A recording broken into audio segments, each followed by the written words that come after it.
tried as hard as I can. I met a girl, bought a house, I put a nice little payment down home.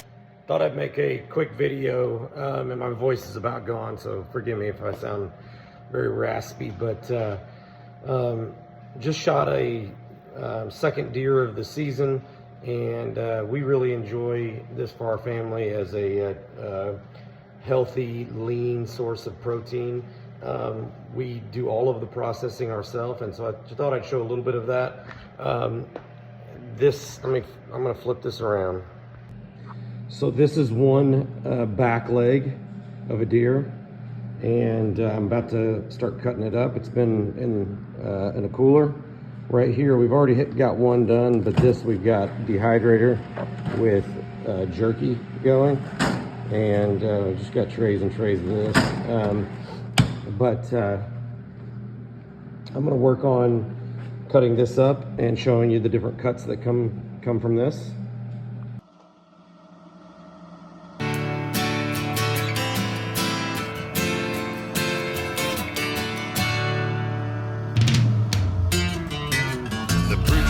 Says it's the end of time, and the Mississippi River, she's a going dry. The interest is up and the stock market's down, and you're only getting mugged if you go downtown. I live back in the woods, you see, a woman and the kids and the dogs and me.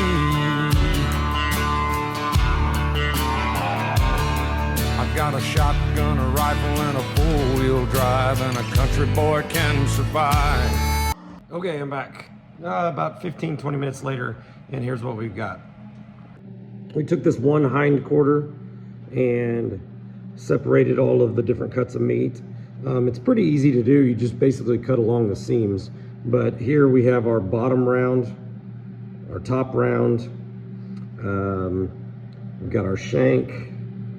We've got our tri-tip, sirloin, then we've got a few other cuts in here, just chunks that usually I'll make for roast. Got some scraps over here. These will actually go to our chickens. And but what we're going to do with these, the bottom round I'm going to slice up for jerky. This will become a roast. This will become a roast. I'll package some of these together for a roast, and then I may either use these as fillets or could chop them up for jerky too, depending on how much we have from other stuff. So stay tuned. Okay, just finished with this hind quarter, and I want to show you guys what I got from this one leg. So I've got stew meat, probably 2 pounds of it. I've got the venison eye around, which is I'll eat like a steak. I've got 3 large roast, about 3 to 4 pounds each. This is just scraps that I could use to make ground, but I've got plenty of ground, so we're gonna actually use it as scraps for our chickens, and so free food for our chickens. And then over here, this is jerky meat, and just to show you how nice and lean that meat is, but these will go over here to the dehydrator. And after I marinate them, the only other thing left on that bone is we will sometimes take the bone, and I'm actually planning on doing this tomorrow, and make bone broth from that. But from the bone broth, we will render the fat, basically the fat that comes to the top, and make our own tallow. So here's just an example of that. I haven't done that yet, but this is the last one we did. And I think I got maybe 4 or 5 of these jars of tallow. And this is so much better for cooking, health-wise, but also just taste-wise. So just about everything, steaks, anything I cook in cast iron, we use our own tallow. And we have beef tallow and venison tallow. Anyway, so that's one deer leg. The other one I had already done yesterday, but just to give you a quick, this jerky just finished up.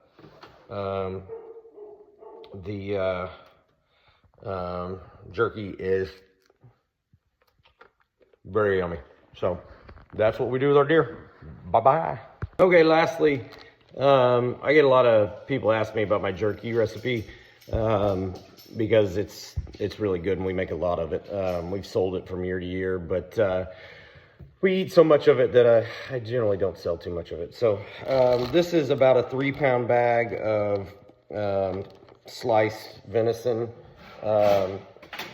Several different cuts that we use for this, but just to give you, an idea on the thickness of it, it's probably 1/4 of an inch thick. And so I've already put in the bag with it, I do half soy and half Worcestershire.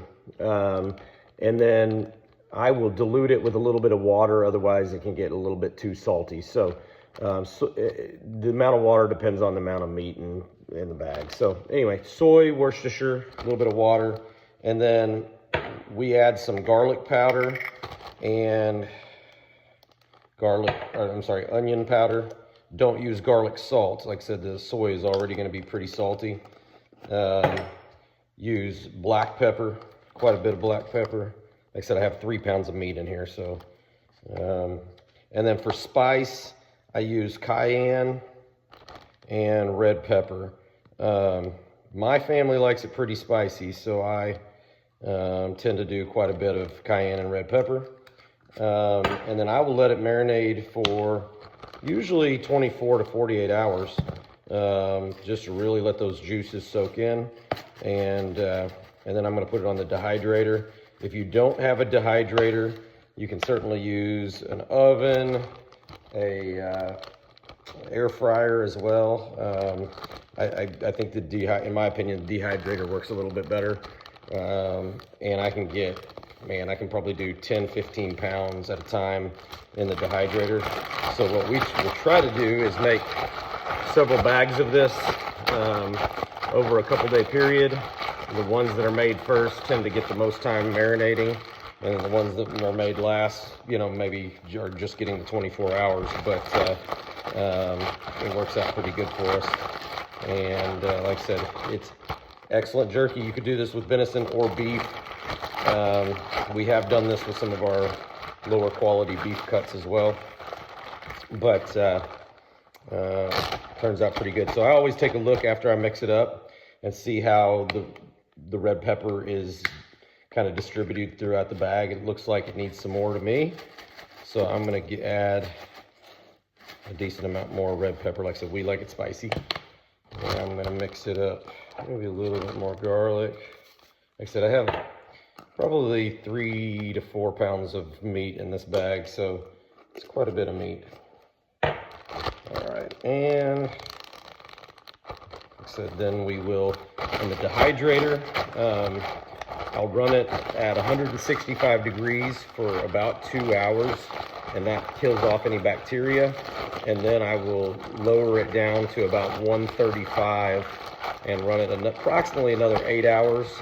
But I am testing it during that time as well, just to see. I don't want to overcook it. I don't want to undercook it. And some of it's preference. How chewy do you like it? How crisp do you like it? So anyway, that's our jerky recipe. See ya.